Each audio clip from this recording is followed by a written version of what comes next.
誰かがスーツケースの中のものを取ろうとしたとき、簡単に取られてしまいます。施錠をしてたとしても同じです。こんにちは、すみやきです。今回はスーツケースの選び方についてお話しさせていただきます。スーツケースは実は2種類ありまして、盗難しやすいスーツケースと盗難しづらいスーツケースがあります。タイトルにも悪用現金と書いてますが、今回の話は防犯のために話している内容なので、悪いことには決して使わないようお願いいたします。旅行にスーツケースを持っていくことあると思うんですが、万が一スーツケースが盗難に遭ってしまったら、スーツケースの中身を取られてしまったら大変ですよね。特に海外ではお金を分散するというテクニックを使う方もいらっしゃると思います。私もそのテクニック使います。お金が盗難に遭っても致命傷にならないようにお金を分散して財布に入れているお金、バッグの中に入れているお金、スーツケースに入れているお金、そんな感じでお金を分けることによって万が一保管場所の1箇所で盗難が起こった場合でも致命傷にならない、そういった対策をする方いらっしゃると思います。そんな時にスーツケースがなくなったりとか、スーツケースがこじ開けられて中のお金が取られてしまったりとか、そんなことにあったら大変です。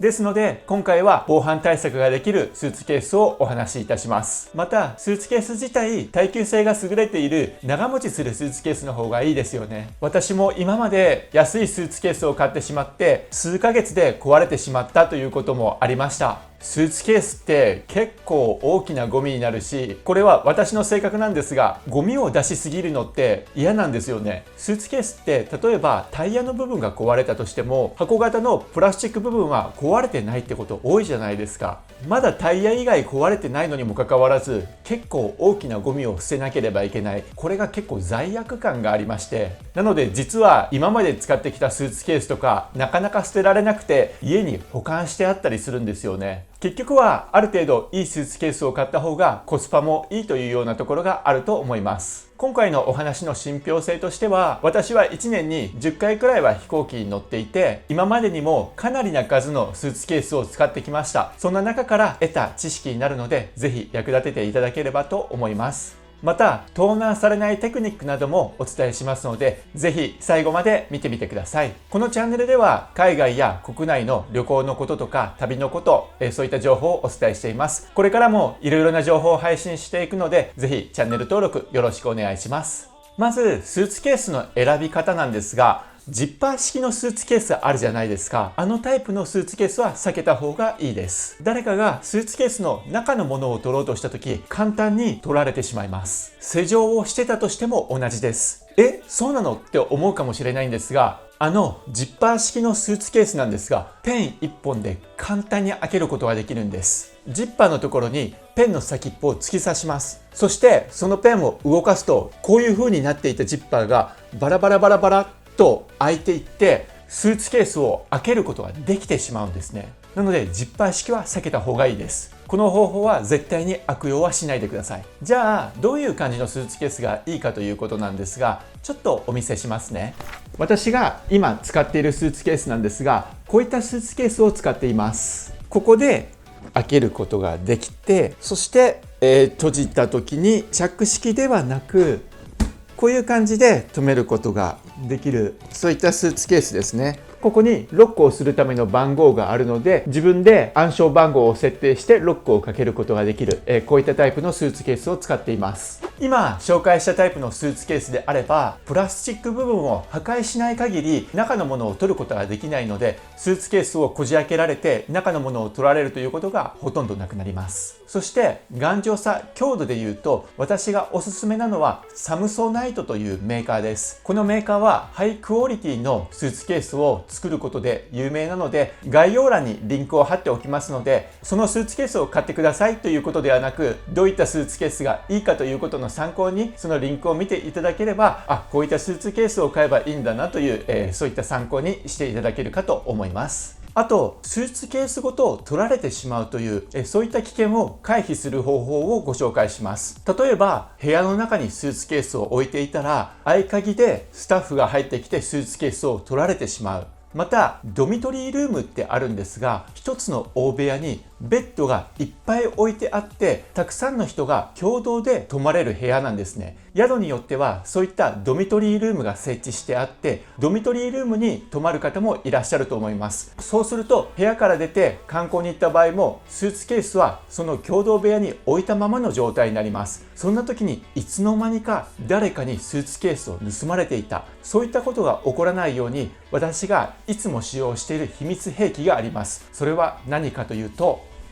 じゃじゃーん、こちらになります。こちらのチェーンロック、これをスーツケースの取っ手につけて、例えばベッドの足の部分に巻きつけておくですとか、部屋の中にある家具のどこかに巻きつけておくですとか、そういったことをしておくと、このチェーンロックを解除しない限りスーツケースを取ることができなくなります。これも有効な手段になりますので、ぜひ使ってみてください。あと、飛行機に乗る場合なんですが、スーツケースを預けるじゃないですか。預けた時に私も何度かあるんですが、目的地に到着してスーツケースを受け取ったらスーツケースに傷が入ってたっていうことある方いらっしゃるんじゃないでしょうか。荷物を扱うスタッフの方がどういう扱いをしているかってわからないですよね。例えばスーツケースを積み込む時に投げて積み込んでたりとか、せっかく新しく買ったスーツケースが初めて使ったのにもかかわらず傷がついてたら結構落ちるじゃないですか。私もその時結構落ち込んだんですけど、でもそうなってもやはり文句も言えないし、もうスーツケースはその傷がついたまま使うしかなくなってしまうんですよね。そういったことを防ぐために空港に行くとビニールのテープでスーツケースを巻いてくれるサービスがあります。それでスーツケースを保護してくれるんですね。そのサービスを使ってスーツケースをビニールで巻いてもらって保護をしてから手荷物として預ける。この方法を使うとスーツケースに傷がついたりですとか、あとは航空会社によってはスーツケースにシールを貼ることあるじゃないですか。航空会社のシールを貼られることもあるし、取扱注意のシールを貼ってもらうこともあると思うんですが、このシールなんですが、剥がしやすいシールだったらいいんですが、大体のこの貼ってくれるシール、剥がしづらいシールなんですよね。剥がそうとするとちゃんと剥がれずに白い跡が残ってしまったりとかします。これもこのビニールテープで保護していることにより、ビニールテープの上に貼ってもらえますので、スーツケースにシールの白い跡が残ってしまうということを防ぐことができます。この際になんですが、目的地に到着して受け取ろうという時にどれが自分のスーツケースか見分けがつかなくなることがあります。そのためにマジックを用意しておいて、マジックでビニールで保護した上から自分の名前を書いておくと、目的地に着いて手荷物を受け取るところに行った時にどれが自分のスーツケースかすぐに分かって、それをピックアップすることもできますし、逆に他の人に間違えられて自分のスーツケースを持っていかれることを防げますので、このマジックも用意しておくといいと思います。またこのスーツケースにビニールテープを巻いてもらう作業なんですが、チェックインをした後でも大丈夫です。飛行機のチェックインをするときに、